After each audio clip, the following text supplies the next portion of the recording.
because they were so frustrated and so angry at the organization they were a part of that they lashed out against sometimes those they loved, sometimes against strangers.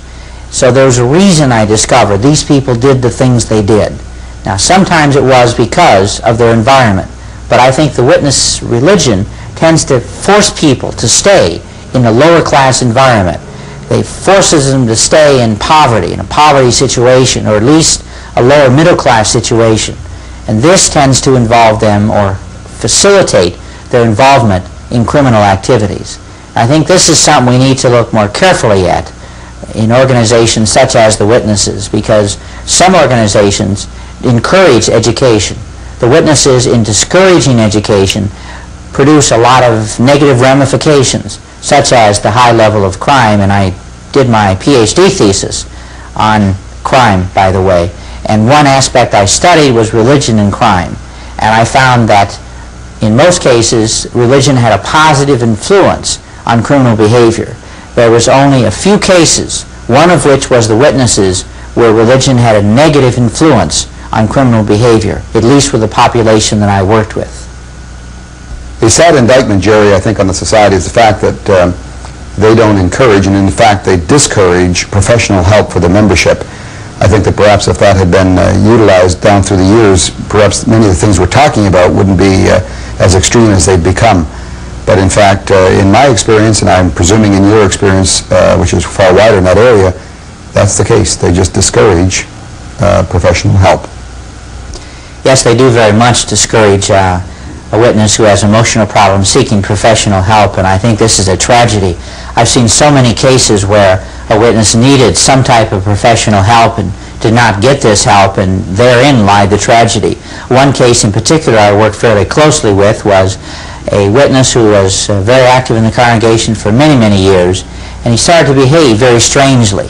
And they thought that possibly the furniture in his house was demonized because he had bought it from the Salvation Army. And so they decided to begin to burn his furniture to destroy the demon influence. So they burned one piece after another, and they had burned almost every piece of furniture in his house when he was still getting worse. So they thought, well, maybe it was his clothes. So they started to burn his clothes. And then they started to burn other things in the house, his family portraits and so on. And finally they realized this was not working. And so finally, partially because of my encouragement, they took him to a medical doctor for an examination. And the medical doctor right away recognized that what was wrong was probably a brain tumor and encouraged him to be taken to a hospital. They finally found out indeed it was a brain tumor and he needed surgery. But because he refused blood, they had to find a surgeon that would operate on him without the need of blood. And they found it hard to find one. They finally located a surgeon who was willing to try in another city. And on the way to the hospital, the man died. And to me, this is a good example of what happens over and over again. Witnesses are discouraged from seeking professional help. Now, it's true they're generally not discouraged from seeking help from a medical doctor. But in the past, they were. In the past, medical doctors were criticized or frowned upon. And less that became true. Now, it's psychologists, psychiatrists, and generally mental health professions that witnesses are taught to stay away from. And this still causes problems, although the society doesn't have a blanket prohibition. But if you read the literature, it's quite clear that going to a mental health professional is seen as basically wrong, or at least immature. And the witness ethos, the witness feeling, is very, very negative towards mental health professions. And as a result, many of them do not get the type of help that they need. And even medication, in many cases, in the past at least, has been frowned upon. Yes, it's interesting, Jerry, as you say this. When we consider these statistics over the past 10 years, it's common knowledge that approximately 1 million persons have left the Watchtower Bible and Tract Society.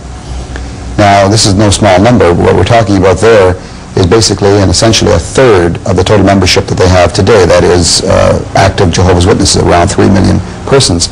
So we have sort of a revolving door situation going on there.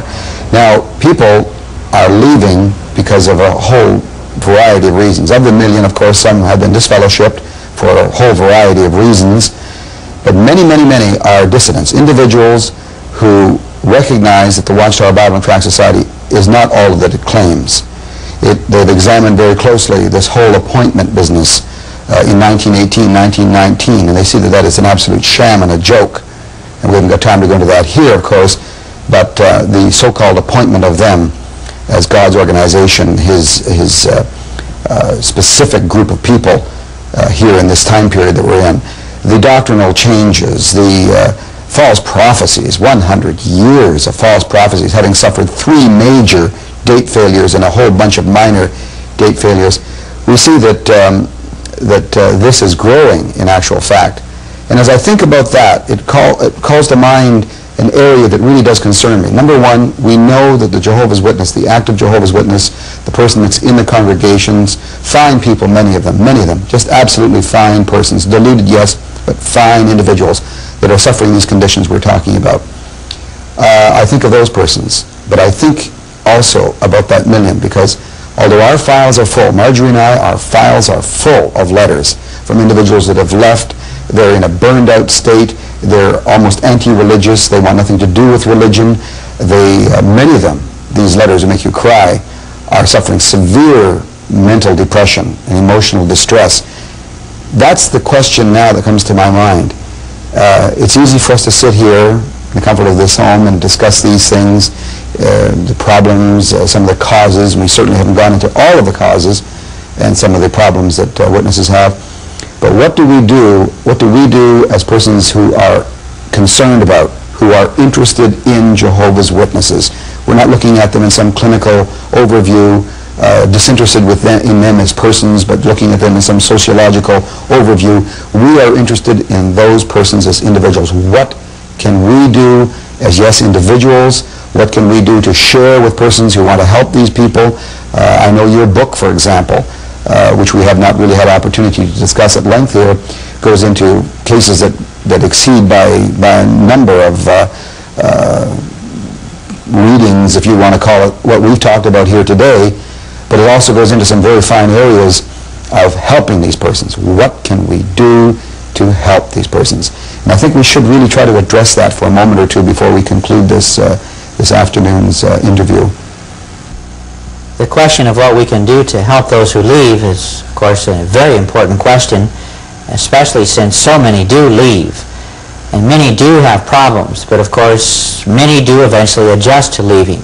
And it's very difficult at first. I think, first of all, we need to understand how difficult it is to leave the Watchtower Society. It's not an ordinary religion, so to speak. It's a religion that encompasses your whole being. Your friends are typically witnesses. You're strongly discouraged from associating with any non-witness. Your whole life revolves around the witnesses. Your whole life revolves around the eminence of Armageddon. It's your whole being. And so when you leave the witnesses, basically your whole support system is taken away. Your whole reason for living, in many ways, is taken away. Your whole modus operandi is taken away. So it is extremely traumatic because you're losing so much. You're losing your belief structure, your friends, many times your business, your career, etc. So we have to realize, first of all, it is extremely traumatic. And to help a person adjust to leaving, I think the most important thing we can do is try to replace as much as they lost.